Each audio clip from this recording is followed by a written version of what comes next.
filled with heroes, monsters, and beloved friends. One voice resonates through generations. A gentle soul spreading wisdom and warmth. A ruthless hunter lurking in the shadows. And a noble leader defending his people with honor. From the 100-acre wood to the farthest reaches of the galaxy, the voice that gave life to beloved heroes and fearsome foes.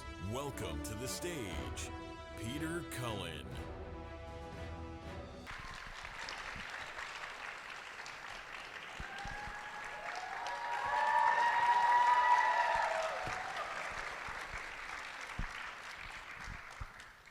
Thank you so much for being here. Have a seat. Have a seat.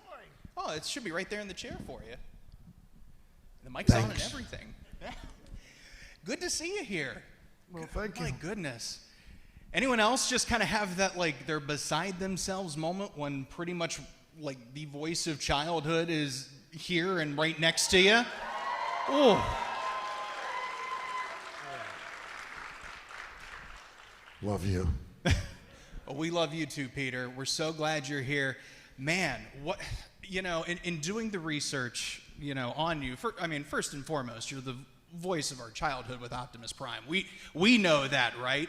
But just your history, your film, television, voiceover history is just something that's absolutely remarkable. In fact, it was just last year this man got the Lifetime Achievement Award at the National Academy of Television Arts and Sciences.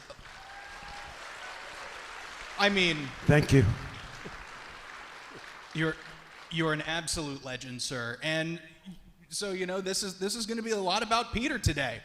Obviously, we'll talk some Transformers stuff, but the man, Peter Cullen, the guy who brought these characters to life, is here with us. And thanks for noticing me.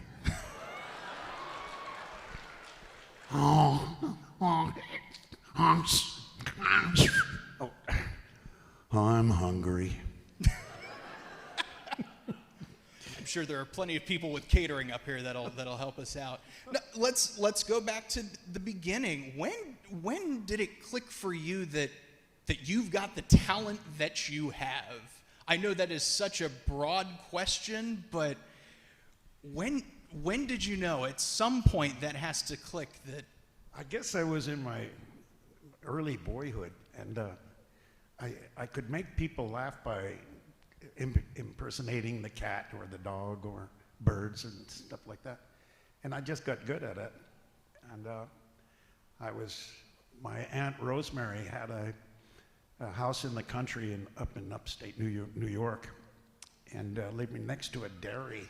Mm-hmm. And so I used to carry milk pails to the big canister, and then when it was quiet, all the cows would be munching away and eating, and I made a noise one time, and they all looked at me.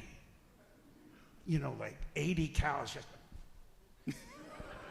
And I got their attention. I said, wow, I've got an audience here. So I was walking down the middle, and they're following me with their heads. They're just.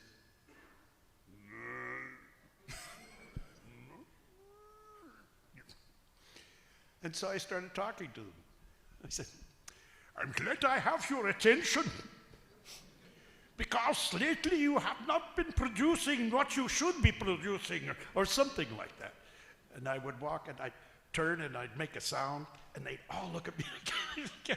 So I had total audience control, and I just started laughing, and I said, wow, this is fun. And I guess that's pretty much when it cemented in my head, that I was going to do this somewhat, down the line for serious. And that's what happened. That's remarkable. And that's all. So growing up, you knew at a young age. In school, were you involved in plays? Were you involved in different productions?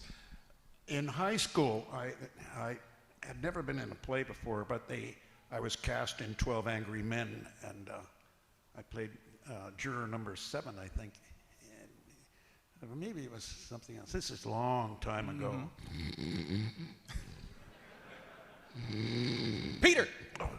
There's a little senior citizen humor there. So, and I won Best Actor at the end of it. Really? Yeah, and that was kind of a thermometer to tell me that, among, making people laugh and doing sounds and voices and stuff, I did serious. And when I got out of high school, I went to the National Theatre School of Canada. And they only accepted 15 students from across the country, and I made it. So that was pretty much the reckoning that I was going to do this for a living, Mm-hmm. My father didn't really particularly care for it. He was a businessman, and he looked at the bottom line. He said, "Peter, the average salary for an actor is $1,000 a year. Are you sure you want to do this?" Well, back in those days, $1,000 a year wasn't very much, I'll tell you that much. But I did it anyway, and I had a ball doing it. I had more fun with the other actors, and I enjoyed what I did, so that compensated. And then, after a couple of years, it started increasing, got better and better. Of course, we're going back to a different time, there was no television, no internet to speak of, and certainly no mass communication on the level that we have today, but which I'm grateful for all of you, because when you guys get on the internet, boy, you make a lot of noise. I love it. Oh, man. Yeah. Oh, it's so good to see you guys. Isn't it great? Give him a round of applause. This man, very much deserving of that. Very much.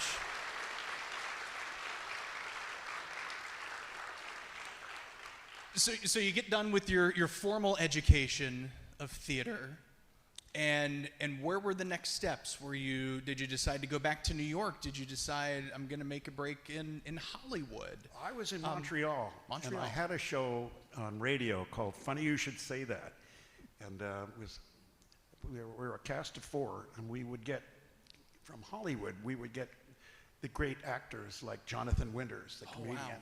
Wow.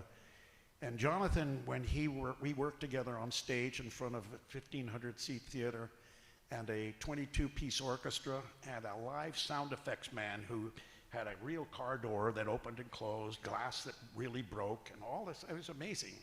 That's when radio was at its height and then on its slow decline. But I did that show with Jonathan, and the next thing I know, my name was being brought down to Hollywood, and they were talking about replacing Laugh-In with a show called It's a Wacky World. And the powers to be, the producers of Laugh-In, heard about me and my impersonations of a French Canadian who talk like that, give me 2 eggs side by each other, sunshine side up, 2 pair of toes, bacon parallel, that's all. Now, if you understand that, you're pretty good. But that's the way they talked in Quebec, in some areas, not entirely everywhere. My God, the French have the most beautiful language in the world, but I corrupted it. And I apologize for that. Mesdames et messieurs, enchanté, mais excusez-moi. À tout à l'heure. Bien. Bonjour. Good day. Thank you. So, I came down to Hollywood, and Laugh-In was a 2-hour comedy special that bombed. And I was there with my wife, my 1-year-old baby boy, Clay Cullen, who I'm tremendously proud of. He's a stunt man and a stunt coordinator in Hollywood. Goes all over the world. That's great. Yeah. And he's in Texas right now. Hi, Clay, wherever you are. Okay. So where was I? Oh, thank you. Come down to Hollywood. Yeah. Yep. So here I am, sitting in a house that we had purchased, and no future. And about 3 days later, Sonny and Cher was being produced by a Canadian contingency, and they heard that I was in town, and I did voices and I did announcing, and they said, would I be the announcer on the Sonny and Cher show? And then I said, of course. And it wasn't just, ladies and gentlemen, Sonny and Cher. It was, I had to do the little guy in the ball that was,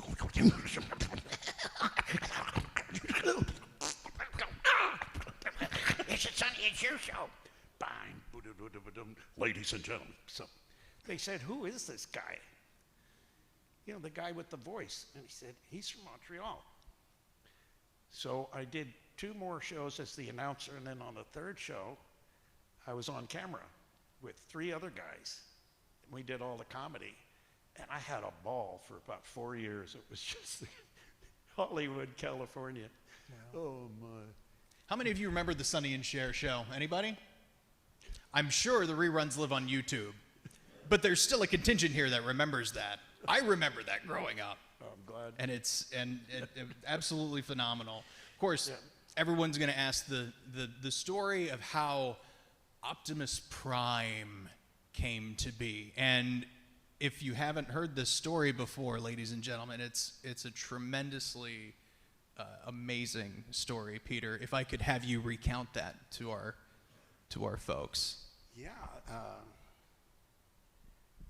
My brother Larry and I shared an apartment during a difficult time of my life, and it was in the 1984. And I was auditioning all the time.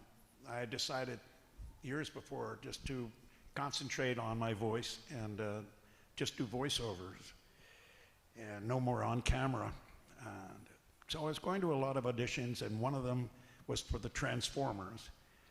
And I knew nothing about it except that these were toys that kids could make into a real character. Other than being a truck, it could be a walking, living character.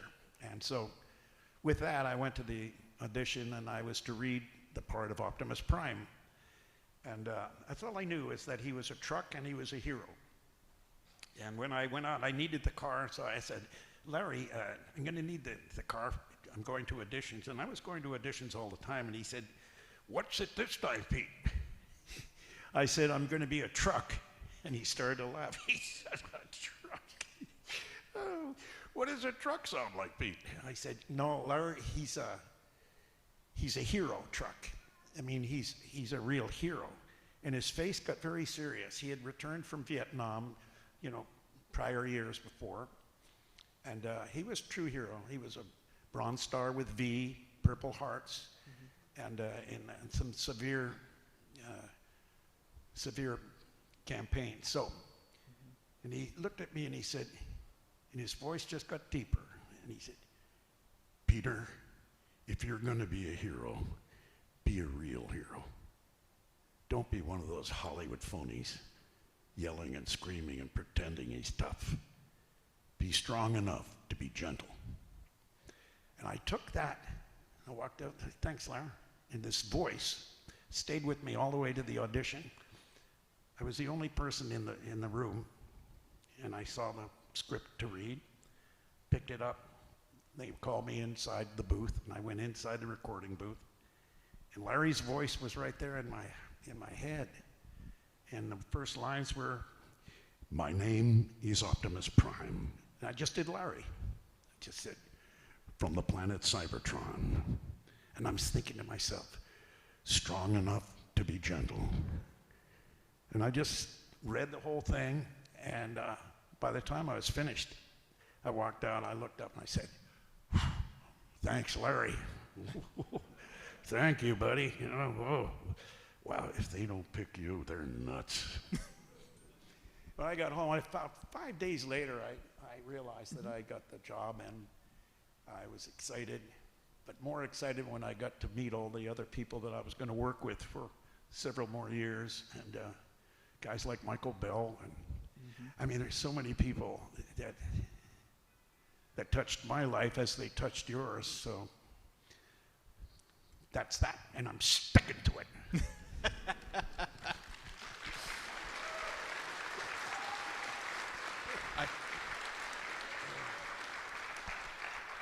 I told Michael if he's bored and he's got some time, we've got an extra microphone back there, but we'll see if that comes to fruition. So you've landed the role of Optimus Prime. When did you know that Transformers was a hit? When did you know? And how did it make you feel? What was your reaction? Well, we never really heard anything, except if we got picked up for the next 13 weeks. That's how you knew you were okay. But for the most part, we never got any fan mail. There was no internet. There was no thermometer to tell you which way, other than, yeah, you're picking up the show again. That's got another 13 weeks. And I say, yeah, that's great. Till they came up with a movie with Orson Welles. And page 17, I bite the bullet. I said, I'm sitting next to Frank Welker, who plays Megatron. That's when Frank and... Yeah, the king. I call him Le Roi, R-O-I, the king. He is.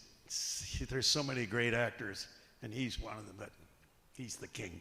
Anyway, I get, hey, Frank, what page are you on? He says, I'm just up around page 5. Go to 17. I said, I'm getting axed. I'm doing a death scene here. I said, are you sure? At the end, I'm like, nope, I'm not coming back. Oh, hey, there goes the car payments. Oh, boy. So I didn't like that at all. So I said, what the hell? If I'm going to do this, I'm going to die on a microphone. Boy, I'm going to really do a really good death scene, you know. It's like one of those big executive producers in Hollywood was quoted as saying, why should I hire a voice actor when I can hire the best actors in the world? I hadn't heard that then, but I heard it about 50 years later, and I'll tell you something. Boy, that was a fun experience, and that's the only experience that I really had that really stood out, other than the first day I got the job. But yeah, it was sad, but you know, I went on with my career, and Eeyore came along, you know. So. Oh, yeah. We haven't even gotten to Eeyore yet. I do have one more question before we move on to Eeyore. When you guys were initially recording in the 80s, it was interesting because the folks that I talked to with the X-Men said, you know what, recording together wasn't really a part of the norm for them. Were you usually recording with the other voice actors in Transformers? That was perhaps one of the most, you know, enjoyable experiences back in those days, because we all worked together. They had, it would be from that corner to about right there, and the microphone stands with your easel for your script, and looking straight ahead behind the glass was the engineers, the director, the producer, the writers, and we would communicate, you know, through speakers and our own microphones. So, and that's where we had fun, because guys like Michael Bell and guys like Frank, and their sense of humor just comes alive when you're all working together. You're an audience, you know, so you have an audience. And Welker would always come up with sound effects, you know, when you're least expected. He could do a leaky faucet, or an air conditioning dripping, you know, or a bird outside behind the window, or a dog barking down the street. And you get interrupted, you're reading, and you stop, and I say, excuse me, aren't you hearing that? What's that, Peter? The dog barking, aren't you hearing? No, we're not hearing that.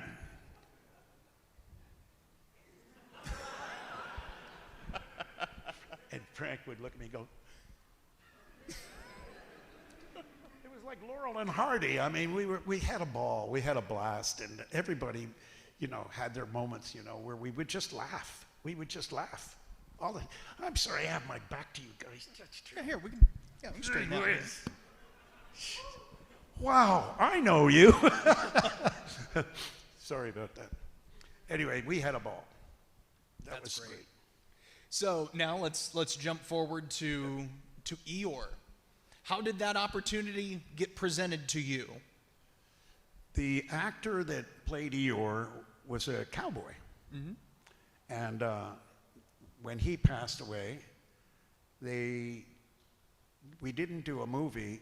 They came out with a television series, you know, and so long ago. And they played his voice. I'm a believer that you do not impersonate another actor with that's alive. You know, you would never do that. I mean, that's considered a mortal sin in show business. You just don't do that. And he had passed away, so we had to listen to his voice. And in the movies, the feature films that they produced, there are several, and his voice was timbered like mine, but he wasn't lovable. He wasn't likable in my mind. You know, thanks for noticing me. You know, I said, that's too rough, so I took out that, and I got it, thanks for noticing me. Made him gentler and quieter and calmer and more soothing.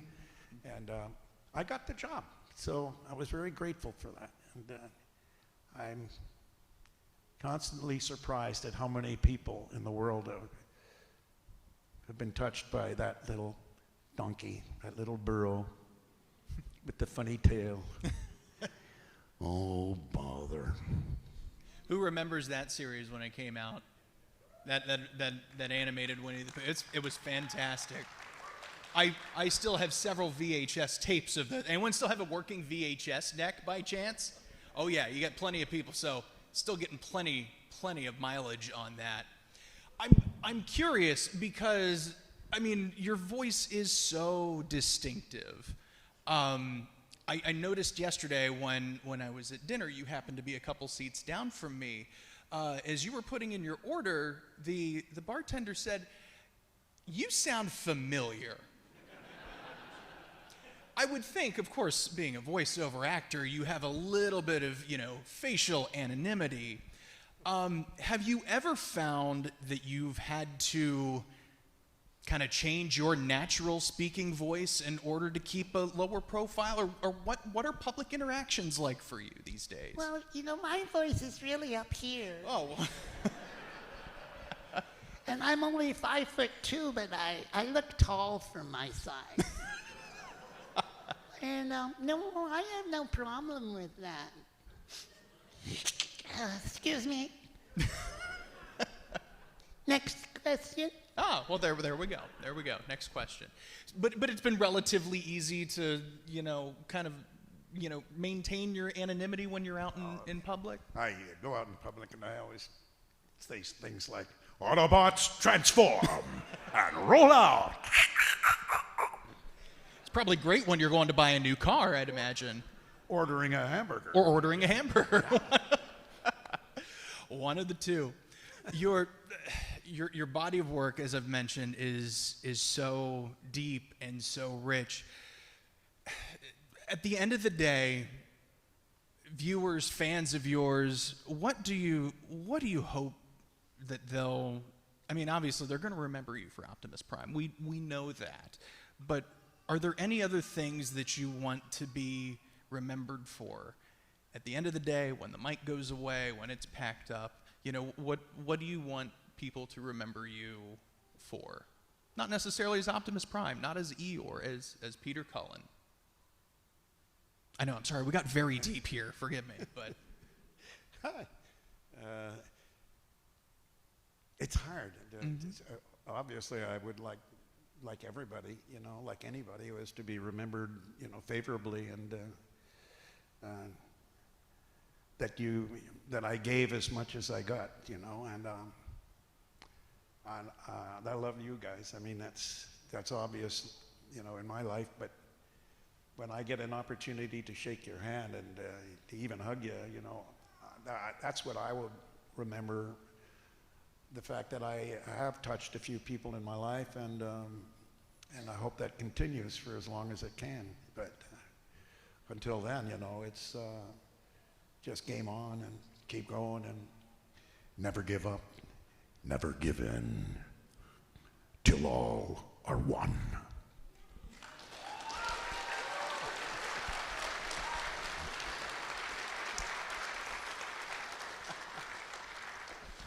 I'm a little verklempt over here. No.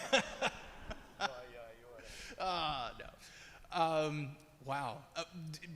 We're gonna wrap up here in just a little bit. Can we ask? I'd like to ask for one or two questions from the audience. Now, let me preface this before we go on. Don't want to get into what if scenarios, crazy stuff about script, because like that's one thing. Like you read a ton of lines, right? And you have like the one or two key ones, but like specifics about one episode, a plot, and art kind of stuff. We're not looking for anything like that. We're talking Peter Cullen here. Yes, the voice of Optimus Prime, the voice of Eeyore, so many other great roles here throughout the years. So we're looking for those kind of questions, just so that, because, gosh, we could go down a rabbit hole with that whole thing, correct? So if you have any of those kind of questions, I ask that you raise your hand. And no algebra, no geometry, Also that. Yep. No multiplying tables and none of that stuff. Okay. That chapter of our lives is done. So we have our first question over here in the third row. Sir, if you don't mind, stand up and tell me your name, please. I'm Robbie Bearwald. I'm from Lexington, South Carolina. Oh my God. Thank you. And I met him yesterday. It was amazing. And I know that your first experience was voicing Optimus Prime in G1, so I'm kind of curious. What was it like when you came back for the movies about 20 or 30 years later? What was it like to come back in that Optimus, like just having those opportunities as Optimus Prime? Yes. For the movie. So we're going from 1984, 86, and then I do the scene, the deep sleep. Okay. So the feature film. Actually, I did 3 more shows. I was told I did 3 more shows just after he had that predicament. And it affected so many kids, I was told years later, not knowing anything about the effect that it had on a lot of kids that were just young and hiding under their beds and not coming out of the closet and not going to school and crying. And I said, are you serious? We didn't have fan mail. We didn't have anything, as I said earlier, nothing to base, a sense of understanding of how the show is or what it's doing. Certainly no fan mail. And the long and short of it was, after those 3 shows, I was, I never heard another word about Transformers. I never watched it. I never, associated. No, I didn't know anybody that was doing it. So when the movie came out, I was summoned out, and I had to audition for Optimus Prime. And Ironhide and a couple of other characters. And they had no idea. Michael Bay didn't really know anything about it. He had a rough understanding of what it was. But he and a lot of other people paid particular attention to my voice, and then you guys came along with the internet, and you heard that Optimus was going to be revived, and you had an effect on it. And before I knew it, I was cast in the role of Optimus Prime, and I was there in Hollywood with a major motion picture, and wow, this is different from the cartoons. This is, whoa, boy, big time. Millions and millions of dollars being spent on, just drawings and stuff. And I was, back in the days, we weren't actors, voice actors, or just a scale above dancers for pavements. Anyway, that's neither here nor there, but the success of that first movie really translated into quite a business venture for Paramount Pictures and those who were involved. So going forward again, Yeah. Who knows what's in the future? That's right. We'll take one more question, and then we'll go over to this side of the room, back here in the 4th row. If you don't mind, stand up and tell us your name. Hi, my name is Landon. I'm from Irmo, small town just down the way. But okay. my question is, you are the voice of Optimus Prime, but you're not the only person to have played that role. And now, especially with the new movie and with Chris Hemsworth doing the voice, I'm just wondering, have you, how many times have you had like the talk with the different other actors who've done it, like David Kaye or Alan Tudyk or again Chris Hemsworth? Have you had any sort of influence? Have you talked to them about the whole be strong enough to be gentle thing? And how do you think they do it? How well do you think they measure up? I don't know. I didn't hear the last intricacy of that question. It was. But basically, he's wanting to know how your work has influenced others in that role. Yeah, I have no idea. I really don't. I have no idea, to tell you the truth. I know there's been a few Optimus Primes, and there'll probably be a few more. But I'm just me. I just do my brother Larry, and that's all I know. That will be with me for as long as I live, and I want to keep it that way. Yeah. And let's make it clear, Peter, and I think I speak for everybody in this room, there is no other Optimus Prime. You are the Optimus Prime in our hearts, always. Nothing will change that.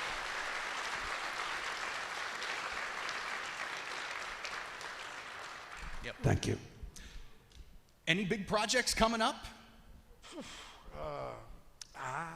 Invincible. Invincible. The Invincibles. I play a very valiant, older warrior named Thaddeus, and I think that's his pronunciation. I've done a couple of shows, and I hear from a lot of individuals, in my travels, that they say they love it. So maybe it has legs, and maybe it'll take us to another level. But hopefully, there's more Transformers. I hope so. Anyway. I think we hope so too. No better way to end it with that, ladies and gentlemen. Mr. Peter Cullen. Peter, we love you. Thank you. Appreciate you, my friend. Peter Cullen.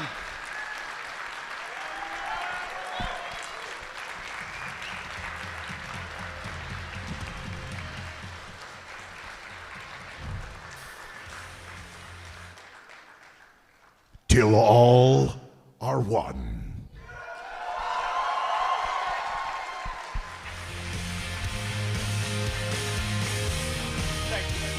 Thank you so much.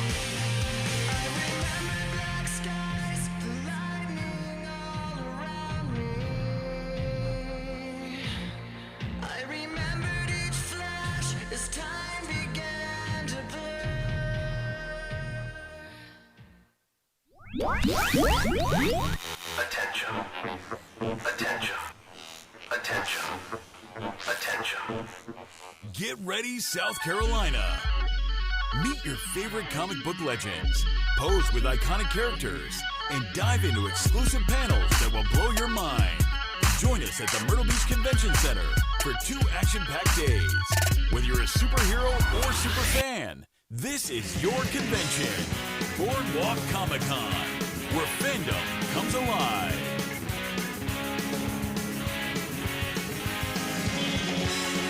Surf's Up Comic-Con,